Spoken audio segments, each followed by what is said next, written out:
Ay, kamusta? Lahat naman siguro tayo ay may mga panaginip experience na hindi malilimutan. Andyan yung mahulog sa panaginip, magte-report sa panaginip, mapunta sa lugar na hindi natin alam, habulin sa panaginip, at marami pa. Ikukwento ko sa inyo mga panaginip experience ko. Nagbarilan sa panaginip. Habang nagbabarilan sila doon sa loob, ako naman sa labas ay nag-ambush. Huli ka, Balmoon! Katapusan mo na to. Pagbaril ko sa kalaban ko ay tubig pala yung bala ko.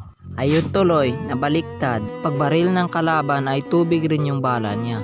Akala ko katapusan ko na yun at biglang na ako nakagising. Akala ko totoong baril yung hawak niya, yun pala tubig rin yung bala niya. Hays! Nahulog sa panaginip.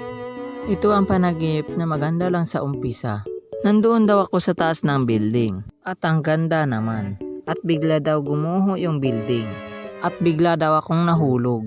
Pagkagising ko ay nahulog pala ako sa higaan. Ha? Akala mo mahuhulog ka sa totoong buhay, yun pala ay mahuhulog ka lang pala sa higaan mo. Boxing sa panaginip. Naranasan nyo na ba na nagginip ng boxing sa panaginip? Ako kasi naranasan ko na.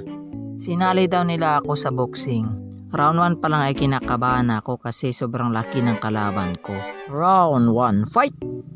Dahil sa kaba ko ay hindi na ako nakasuntok. Ayun, nabugbog tuloy ako.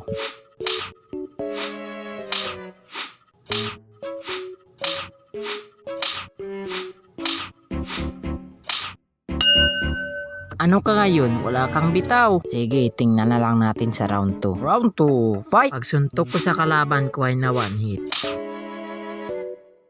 Ano ka ngayon? Ikaw siguro ang walang bitaw. Hahaha. Hinabol sa panaginip. Ito yung panaginip na pinakaayaw ko talaga. Kasi nanaginip ako noon dati na hinahabol daw ako ng multo.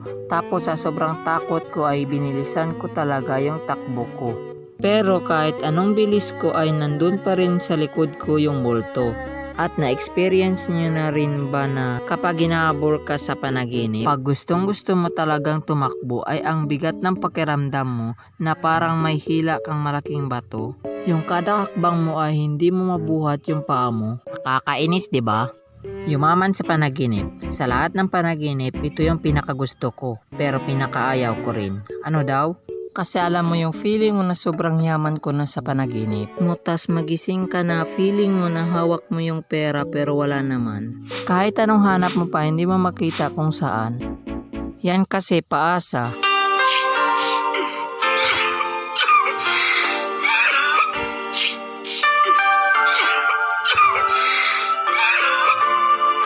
Kalab team sa panaginip.